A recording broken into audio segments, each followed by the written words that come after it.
Dear students, पिछले video में मैंने आपको एक छोटा सा डेमोन्स्ट्रेशन दिखाया जिसमें मैंने बताया कि how to use access specifiers, how to create an object, how to design a class and how to access the variables and data मतलब data and functions in the non-member function। ठीक है, ये सब मैंने बताया। इसको देखने के लिए आप आई बटन प्रेस करें और पिछले वीडियो पे जाके देखें। ठीक है, आपकी वीडियो में मैं जो आपको दिखाने जा रहा हूं इस वीडियो में वो एक रियल लाइफ ऑब्जेक्ट के बारे में बात करूंगा। मतलब मैं एक स्टूडेंट को लेके चलता हूं और स्टूडेंट के बारे में बात करें तो स्टूडेंट का रोल नंबर, नेम, मार्क्स, ये तीन चीजें मैं ये लेके चल रहा हूं। उसका कारण है तीनों चीजें एक इंटीजर में है, एक फ्लोट में है और एक कैरेक्टर में है। बाकी और भी बहुत सारी चीज, फादर्स नेम, डिवीजन, उसका mother's name, phone number, address, etcetera etcetera, बहुत सारी चीजें हो सकती हैं। लेकिन हम अपने प्रोग्राम को ज़्यादा बड़ा ना करते हुए छोटे से डेमोन्स्ट्रेशन के साथ बहुत सारी चीजें समझाने जा रहा हूं। तो मैंने एक क्लास बनानी है यहाँ पे स्टूडेंट। तो देखो, स्टूडेंट एक क्लास आपके सामने दिख रही है जिसमें स्टूडेंट में इंटीजर में रोल नंबर, फ्लोट में मार्क्स एंड कैरेक्टर में मैंने नेम ऑफ 10 कैरेक्टर्स लिए है। ठीक है, इस चीज को मैंने क्यों रखा है मैंने बताया अभी। तीन डिफरेंट डेटा आइटम्स ले लेते हैं। ये तीनों के तीनों मैंने प्राइवेट रखे। प्राइवेट लिखो नहीं लिखो कोई फर्क नहीं पड़ता। हालांकि अगर आप लिख देते हो, मैं लिख देता हूं यहां पे प्राइवेट। और इन तीनों वेरिएबल्स को मैंने प्राइवेट क्यों किया? इसलिए क्योंकि इनका कोई भी एक्सेस मैं मेन के अंदर नहीं करूंगा, नॉन मेंबर के अंदर बिल्कुल भी नहीं करूंगा। मैंने फिर बनाया पब्लिक के अंदर दो फंक्शन जो इनकी सारी वैल्यूज को इनपुट करेंगे और आउटपुट करेंगे। तो पहला फंक्शन है गेट डेटा, जिसमें enter the roll number, name and marks तीनों इनपुट करे जाएंगे और शो डेटा के अंदर तीनों की तीनों वैल्यूज को शो किया जाएगा और क्लास यहां पे एंड हो जाती है। ठीक है, एक ऑब्जेक्ट बनाया एस और एस डॉट गेट डेटा किया।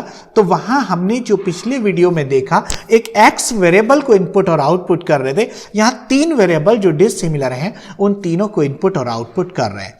S dot get data then S dot show data. अब मैं इस प्रोग्राम को चला रहा हूं तो देखो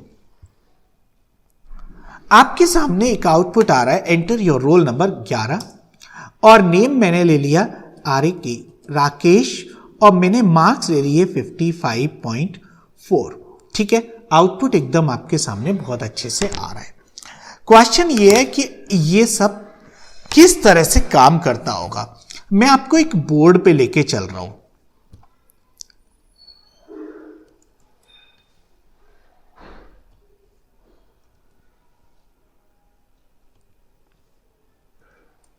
ये आपके सामने बोर्ड भी है और यहां पे हमारा प्रोग्राम भी चल रहा है। मैंने जो प्रोग्राम के साथ साथ बोर्ड पे समझाना है वो क्या है कि जिस समय पे क्लास बनती है, no memory is located for anything, but चाहे वेरिएबल कितने भी हो, when an object of any class is created, जिस समय पे एक ऑब्जेक्ट बनता है उसी समय पे क्या होता है, मेमोरी एलोकेट होती है। वो किसके लिए? उसके डिफाइन करे गए उस क्लास के अंदर वेरिएबल्स के लिए। तो इस समय पे मैं जो बात करूंगा तो मेरे यहां पे एक तो rn और एक नेम, चलो मार्क्स पहले लिखा है, और एक नेम, इनके लिए मैं क्या कर रहा हूं, मेमोरी एलोकेट हो रही है। रोल नंबर के लिए ये हुई और मार्क्स के लिए ये हुई और नेम के लिए ये हुई। ठीक है,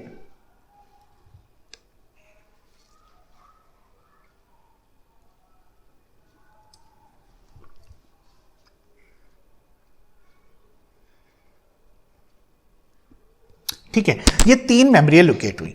अब क्वेश्चन ये है कि जब एक ऑब्जेक्ट क्रिएट किया जाता है, ये आपको दिख रहा है एक ऑब्जेक्ट है, तो ऐसे करके ये तीनों किसके लिए हुए? ये तीनों के तीनों मेरे एस ऑब्जेक्ट के लिए हुए।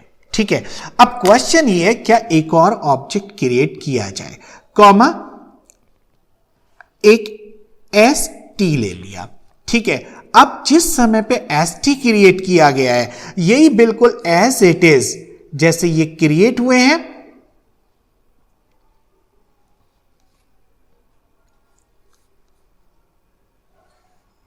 जैसे ये क्रिएट हुए हैं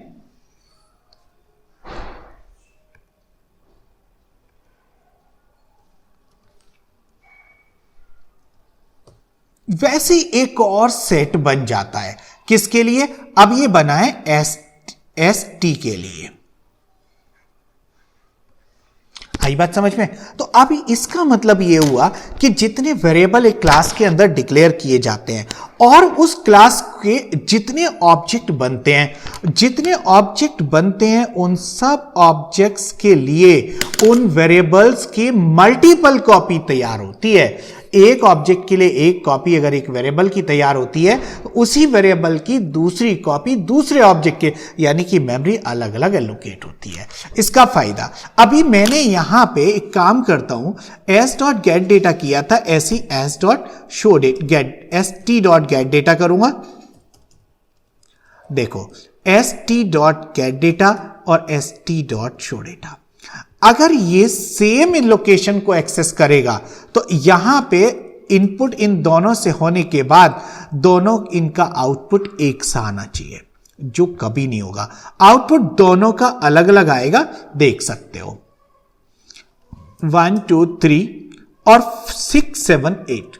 आप देख रहे हैं 1 2 3 और 6 7 8, यानी कि अलग अलग आउटपुट आ रहे हैं, यानी कि ये लोकेशंस अलग होती हैं।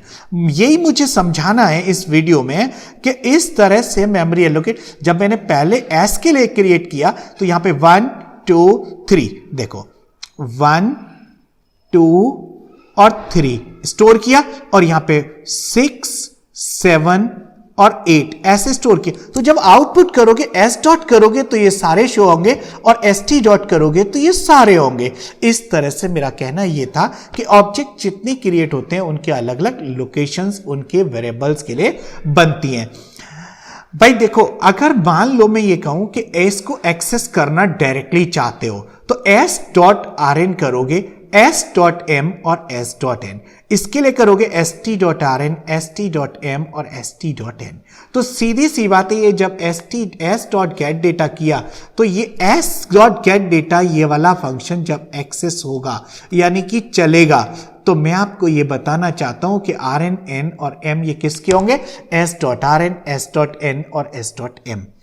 जब मैं S T dot get data करूंगा तो यही तीन वेरिएबल कौन से होंगे?